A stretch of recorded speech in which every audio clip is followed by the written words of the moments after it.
The tremendous career of our next inductee in the builder category has record-setting statistics that back his tremendous success as an NHL general manager.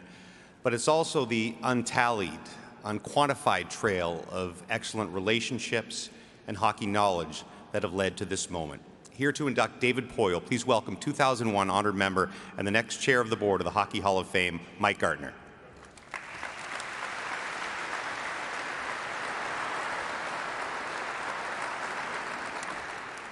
Thanks, James. Thank you very much. It is an absolute honor for me to be here tonight as we celebrate David Poile's induction in the Builders category. I first met David in 1982 in my early years as a player with the Washington Capitals. My first impression was, wow, he seems pretty young to be a general manager. However, I soon realized that he came from very deep hockey roots. His father, Bud, was a very distinguished NHL player and a Hall of Fame builder in 1990. He also had his own hockey background as a successful college player at Northeastern University. Although young, David became an innovative GM and was not afraid to make the changes that he felt were needed to give his team an edge, like trading away his captains or future Hall of Famers, or both. I know Larry Murphy and I can attest to that, and yeah, I know Shay. I know you're shaking your head too. I understand. I can see now, though, that this was all because he was committed to winning. He wasn't afraid to make the tough choices if he felt it made the team better. That's successful leadership. David, I've known you for over 40 years, and you have the admirable character traits of a strong work ethic, determination, integrity, honesty, and consistency, all while being committed fully to your family. There would not be a conversation that I would have with you lately when Elizabeth's name would not come up, or how Lauren and Brian were doing, or certainly how the grandkids were doing. David has had an outstanding body of work as a general manager.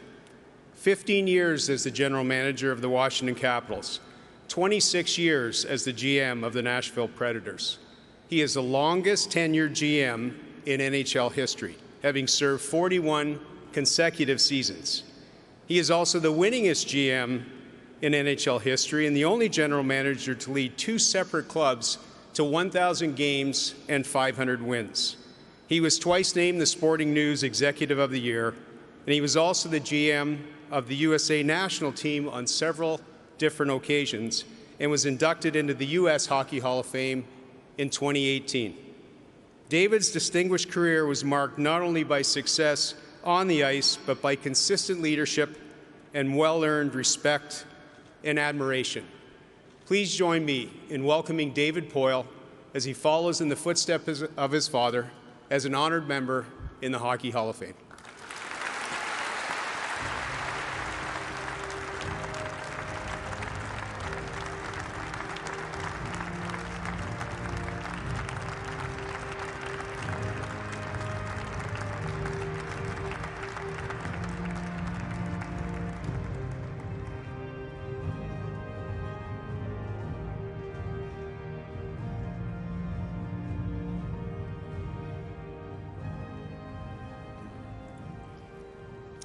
Thank you, everyone connected to the Hall for this honor, which is truly the icing on the cake of my career, something that a young David Poile could never have dreamed possible back in 1972. I'm honored to share this evening with my fellow inductees who have contributed so much to this game, and which has grown because of your unique skills and your dedication and passion. Congratulations to each of you. Tonight, I want to recognize my personal group of Hall of Famers. Everything has always started with my family. It is so meaningful to be joining my father, the late Bud Poile, in the Hockey Hall of Fame. It was in 1990, and I was privileged to introduce him for his induction. My love of the game started with my mom and dad, as they provided the foundation of the person I became. My dad truly was my first mentor, teaching me the importance of loyalty, respecting the game itself, and appreciating all of the people involved in the game as priorities. I could not have asked for or found a better teammate in life than my wife, Elizabeth, who has been with me every step of the way. I was able to score the hat trick of life. who you marry and share your journey with, the job you have, and the places you live. Elizabeth and I have been a team from Atlanta to Calgary to Washington and ultimately to Nashville. She has been the rock of our family throughout our shared hockey journey. Thank you. Here tonight,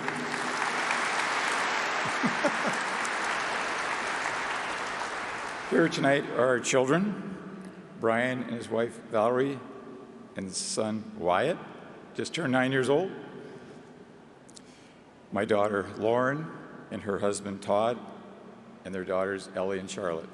I'm looking forward to spending a lot more time with each of you. Thank you.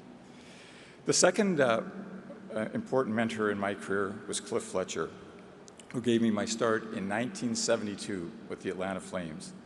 It was Cliff that taught me so many professional and life lessons that I carried through my career, including compassion and doing things the right way. I can still vividly remember bursting into Cliff's office one day with my latest trade suggestion when he sat me down and bluntly told me, "David, if you are ever so lucky to become a general manager, you will know what it feels like to trade a player, uproot his family, and change his career." Little could we have known at that time that I would go on to make the most trades ever in the history of the National Hockey League. But I always remembered Cliff's message. Just a few years later, in 1982, Dick Patrick took a chance and hired me in Washington as the youngest GM in the league. And I will forever be grateful for his belief and confidence in me. There were two more mentors that helped me immensely in Washington: our coach Brian Murray and Jack Button, our director of player personnel. It was Jack who invited a young Western Canadian defenseman to training camp my first year, not because he viewed him as a top prospect, but because Jack saw him as a potential leader. And that's how Barry Trotz came into my life. And I will never forget walking into my first GM's meeting at age 33, looking around the room and seeing the legends like Harry Sinden, Emil Francis, Bill Torrey, Cliff Fletcher, Scotty Bowman, and wondering how I got there and whether I belonged. I also recall more than one veteran GM trying to initiate me into the GM club by making what he called the deal of the year with me. But I've never found that then or today the GMs have been the group that's cared the most about the game, its history, and its growth going forward. In 1997, Jack Diller reached out to ask if I might be up for another opportunity. He then had me speak to Craig Leopold about to become the new owner of the National Expansion franchise. Craig and I had this great talk on the phone for about an hour. I think we hit it off great. I didn't find out until I was actually hired for the job that Craig did not know who I was or what job I was interested in, just that I was enthusiastic and knew a lot about hockey.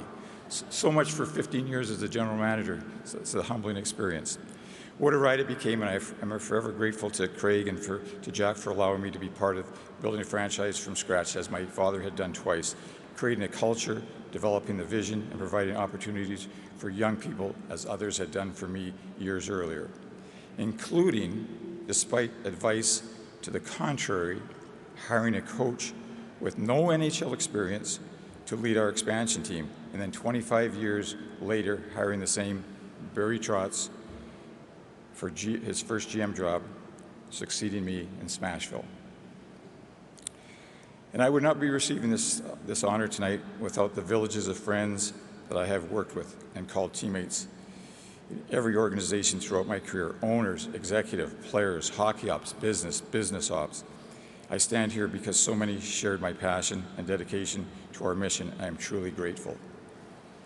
In 1972, when I first started, I certainly could never envision working for a team in Nashville, Tennessee, and ultimately drafting a player who played youth hockey in that market, as we did with Blake Jeffreyon, the grandson of Hall of Famer Boom Boom Jeffreyon, who has also been our first coach in Atlanta. What has always made our game special and unique is the people on and off the ice. The game has never been better. More people and countries are playing, more fans are watching. The game is bigger than all of us individually. My years in the game have brought me lifelong friends as we shared our mutual love of the game. As we go forward, I am reminded of my father's Hall of Fame acceptance speech, where he cautioned it was up to the people in the game to protect it, continue to keep the game's best interest as a priority, build on the foundation laid by those that came before us, and always leave the game better than when we started. That responsibility and obligation was true then, and it remains true today for all of us who love this game. I have been so fortunate to spend my entire professional career in the game of hockey. I have poured my heart and soul into the game, but hockey has given me and my family so much more. Thank you, hockey. Thank you to my family. Thank you to my friends. Thank you.